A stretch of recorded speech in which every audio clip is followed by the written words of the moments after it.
Hello and welcome to Twist List. Today we are looking at 10 alternative World War II plans that would have changed history. During World War II, everyone had a plan, or at least thought they did. But for every plan put into action, an alternative one is scrapped or kept hidden for future use. And if any of the plans below had been used, our history would have changed entirely. At number 10 we have the two Japanese proposals to invade Australia. In 1942, a series of meetings took place between the war planners of the Imperial Japanese Army and Navy. Their forces had already occupied a vast portion of the Pacific, and Australia was the next obvious target. The Navy proposed a limited invasion of northern Australia to prevent British and American forces from using it as a base. The Army rejected this plan as they were convinced it would turn into a war of attrition.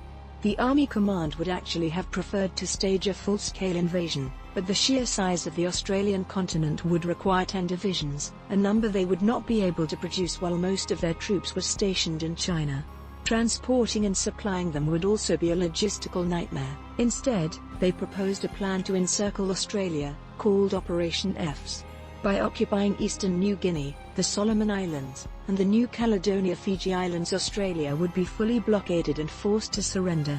Neither the invasion nor the encirclement ever took place, as the US Navy would cripple the Japanese in a series of decisive battles across the Pacific.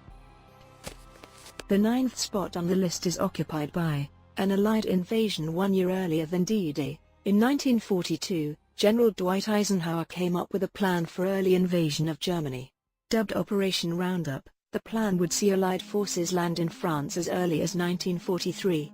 The goal was to relieve pressure on the Soviets by forcing Germany to fight a two-front war. However, British planners believed that the attack was premature, as German defences were still too formidable for the forces they had available.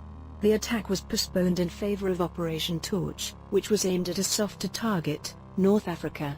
From there, the Allies would eventually make their way into Italy. Operation Roundup was implemented a year later, in the form of Operation Overlord. Number 8 on our list is Hitler's plan to invade Switzerland. After the resounding victory over France in 1940, Hitler quickly ordered his generals to prepare a plan for the invasion of Switzerland. Called Operation Tannenbaum, German for pine, the campaign initially called for 21 German divisions, but was later reduced to 11 coming in from the north and 15 Italian divisions in the south. Fortunately, Hitler, who hated the Swiss to the point of calling their nation a pimple in the face of Europe, never gave the go-ahead to invade. It's presumed that his attention had turned toward the Soviet Union and Britain. As for the Swiss, they were clearly prepared to fight to the death. The entire population had been armed and more than 400,000 men mobilized to fight since the start of the war. The famous Swiss general Henri Guisan adopted the strategy called Défense du Réduit. The Swiss would initially defend their borders, before retreating into several fortresses in the Alps, where they would fight to the last man. A protracted guerrilla war on the cold mountain slopes of Switzerland would have cost the Axis powers dearly. At number 7 we have Germany's invasion of Britain. Hitler also planned to invade Great Britain after defeating France. Operation Seelow, German for Sea Lion, would have mobilized 160,000 German soldiers aboard 2,000 barges to cross the English Channel. However, his generals were afraid of the British Royal Navy and Air Force and argued that air superiority should be established first. The Luftwaffe tried to destroy the RAF in a series of aerial battles over a 3-month period which came to be known as the Battle of Britain. The British decisively beat the Germans back and the invasion was cancelled indefinitely. This major setback influenced Hitler to go east toward the Soviet Union. Number 6 on the list is Britain and France's airstrike on the Soviet Union. Shortly before World War II started, Britain and France were already concerned about the Soviet Union supplying oil to Germany. Both countries had just signed a non-aggression pact, allowing Germany to start the war without Soviet interference. After Germany invaded the Low Countries and France in 1940, the plan was shelved indefinitely. The British feared that had the attack occurred, the Soviets would have sided with the Germans. In response, British and French planners developed a plan, dubbed Operation Pike, to severely cripple the Soviet economy by bombing key oil facilities. The oil shortage would also undermine the German war effort. They concluded that the best targets would be the oil fields of Azerbaijan, which were within striking distance of British and French bombers stationed in the Middle East. In April 1940, the bombers did actually reach their targets, but no bombing occurred. Instead, they decided to use their air power to threaten the Soviets over supplying oil to the Nazis. The fifth spot on the list is occupied by Japan's own Soviet invasion plan. As early as 1937, the Japanese had already planned a series of operations to take Soviet territories in the Far East, particularly Siberia. During an imperial conference in July 1941, the Japanese agreed that they would invade Soviet territory only if Germany's own invasion of the Soviet Union was going well.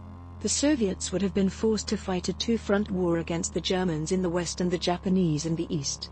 Though the Japanese and Soviets had a neutrality pact, neither side trusted the other, and both continued to station large armies along their border. The Japanese army, which held a Hokushin-ron or northward advance policy, aggressively pushed for the declaration of war against the USSR. They argued that they could take the Soviet Far East territories easily, since the Soviets were too busy fighting the Germans in Europe. However, an earlier defeat against the Soviets in 1939 greatly discredited that position. Additionally, the Germans were being slowly beaten back by the Soviets. In the end, military officials picked the Japanese Navy and their Nanshin-ron or southward advance view, a move that would lead to war with the United States. Number 4 on the list is Germany planned to invade Gibraltar and force Spain into the war. In 1940, the Nazis, smarting from their failure to pave the way for the invasion of Britain by destroying the Royal Air Force, hatched a plan to take the British stronghold of Gibraltar. By seizing Gibraltar, located at the tip of the Iberian Peninsula, Germany could prevent the Royal Navy from operating in the Mediterranean and completely cut off Britain's supply lines from the Suez Canal. They would try to starve the British into surrender. Codenamed Operation Felix, the invasion required sending German troops into neutral Spain. Top government officials between the two sides held a series of discussions on the proposal. Adolf Hitler even personally asked Spanish dictator Francisco Franco for his support. Franco ultimately turned him down, since the arrival of German troops would mean Spain entering the war on Germany's side. He was more afraid of a British invasion than he was of the Führer. Hitler would continue to consider Operation Felix even after his forces had invaded the Soviet Union in 1941. At the third place we have, Japan intended to strike the US with chemical bombs. In the closing days of the war, Unit 731, Japan's feared biological and chemical warfare unit, planned a deadly chemical attack on the United States. Kamikaze bombers loaded with plate bombs would target a poorly defended but densely populated area. The chosen target was San Diego, California. The mission, called Operation Cherry Blossoms in the Night, would be carried out on September 22, 1945. By this time the Japanese Navy was a spent force and had to rely on ingenuity to carry out the mission. To get the bomber within striking range, it decided to use its latest creation, the submarine aircraft carrier. This was a huge submarine that carried a single airplane on its hangar. The sub could sail undetected close enough to launch the plane. The attack had no military value but was seen as a last-ditch attempt to dissuade the US from invading the Japanese mainland. The plan was never carried out, as the Americans beat them to it with the atomic bomb. At the second spot is, the US would have invaded Japan. In April 1945, the U.S. Joint Chiefs of Staff appointed General Douglas MacArthur to lead the final invasion force against Japan. Codenamed Operation Downfall, the plan called for a whopping 2.5 million soldiers. The plan itself was divided into two parts, Operation Olympic and Operation Coronet. Both would have been larger than the Normandy D-Day landings. Given that the Japanese were prepared to fight to the death, the Allies were willing to use chemical warfare. Fortunately, Japan surrendered on August 15 after the atomic bomb was dropped on Hiroshima and Nagasaki. If Operation Downfall had happened, the number of casualties would have been horrifying. It has been estimated that America would have suffered between 400,000 and 800,000 killed and as many as 4 million wounded, while the Japanese would have taken 10 million casualties. And finally, at number 1, Churchill's plans for World War III. After Germany's defeat, Europe was now divided between the Allies in the West and the Soviets in the East. Winston Churchill did not trust Stalin to liberate the countries his forces occupied, and so he and his military planners prepared Operation Unthinkable, which would have pitted the Allied forces against Soviet troops across Europe. Hostilities would begin on July 1, 1945 and involve rearming 100,000 German soldiers to join the Allies. He also wanted the US to use the atomic bomb should the Soviets refuse to surrender.